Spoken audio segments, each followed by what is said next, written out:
इसे धर्म क्षेत्र और रणभूमि के नाम से भी जाना जाता है। भारतीय सभ्यता के महानतम ऐतिहासिक और आध्यात्मिक स्थलों में से एक है। ये ऐसा स्थल है जहाँ केवल युद्ध नहीं हुआ, बल्कि धर्म, नीति, त्याग, साहस और मानवता की सबसे गहरी परिभाषाएं गढ़ी गईं। यहाँ केवल सेनाएं भिड़ी नहीं, बल्कि युगों का परिवर्तन हुआ। ऋषियों ने तप किया, अवतारों ने धर्म की स्थापना की और महाभारत जैसा विश्वविख्यात ग्रंथ यहीं उच्चरित हुआ। कुरुक्षेत्र की महिमा का उल्लेख वेदों से लेकर पुराणों, उपनिषदों और महाकाव्यों तक मिलता है।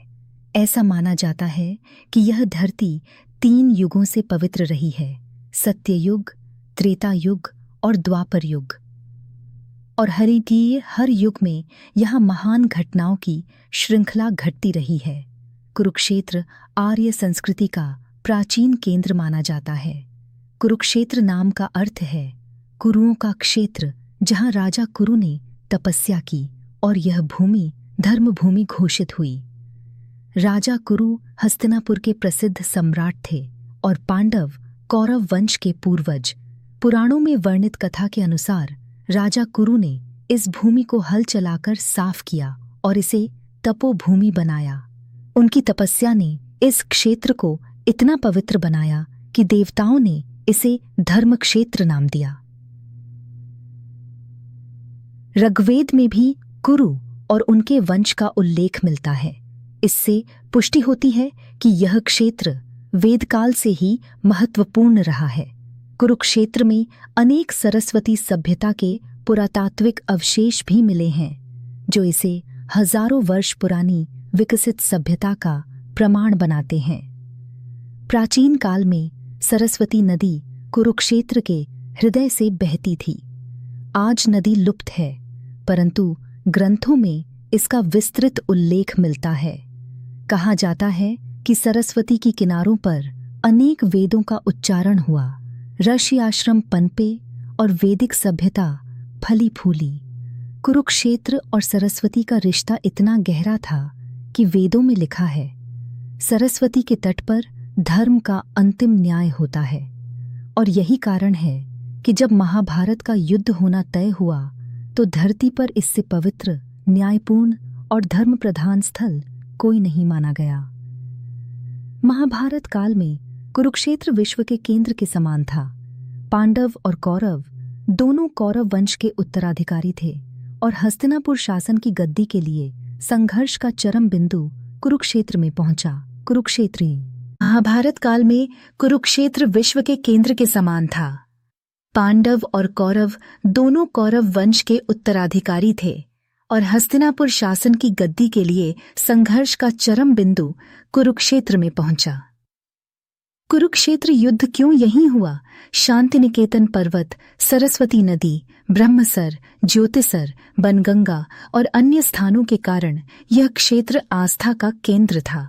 धर्म और न्याय की स्थापना के लिए यह भूमि सर्वोत्तम मानी गई। श्री कृष्ण ने युद्ध से पहले धृतराष्ट्र के दूतों को कहा था, युद्ध तो कहीं भी हो सकता है, पर धर्म की परीक्षा धर्म भूमि पर ही होगी। यही कारण था कि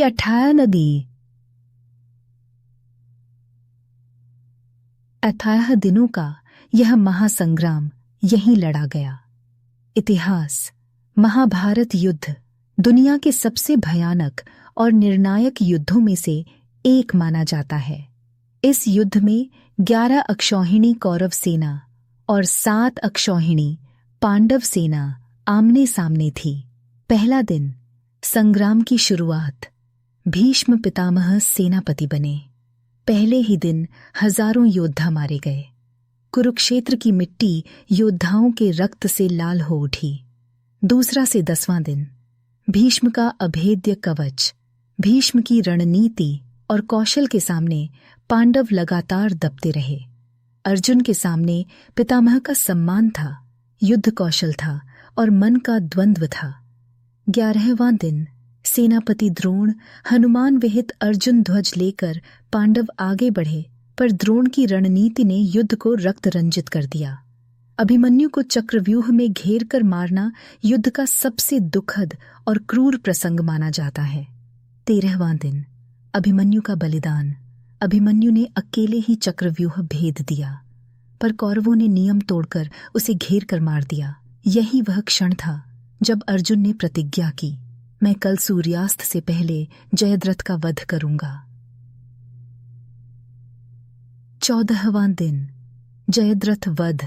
श्री कृष्ण की लीला और अर्जुन के संकल्प से जयद्रथ का वध हुआ। यह दिन कुरुक्षेत्र की धरती का निर्णायक मोड़ बन गया। 15वां से 17वां दिन। कर्ण का उदय। द्रोण और भीष्म के बाद कर्ण सेनापति बने।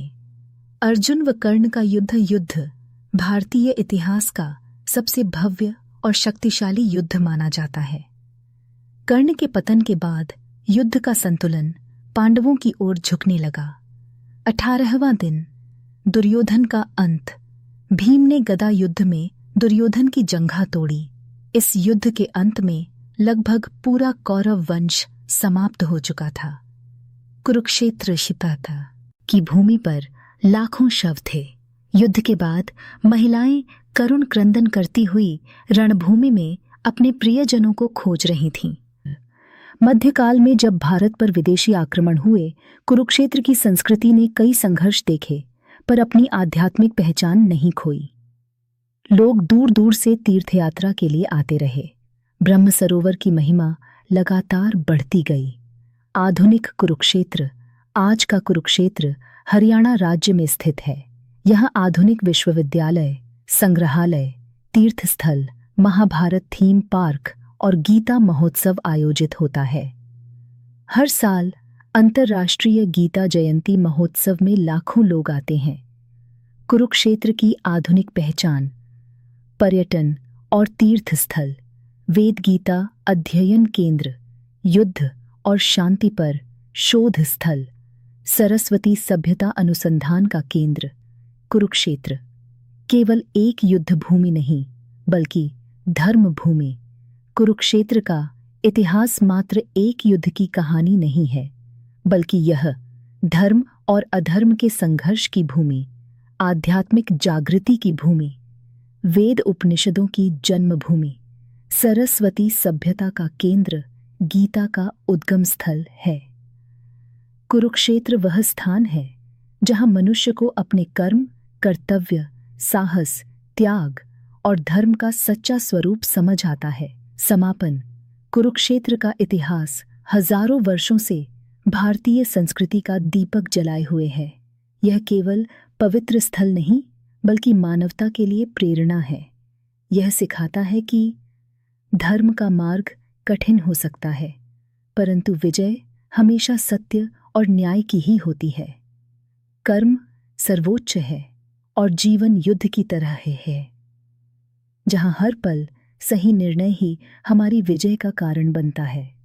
अगर ये दिव्य कहानी आपको पसंद आई हो तो चैनल को लाइक करें, शेयर करें और सब्सक्राइब करना बिल्कुल न भूलें, क्योंकि आपके एक क्लिक से हमारी हर नई कहानी आप तक सबसे पहले पहुंचती है।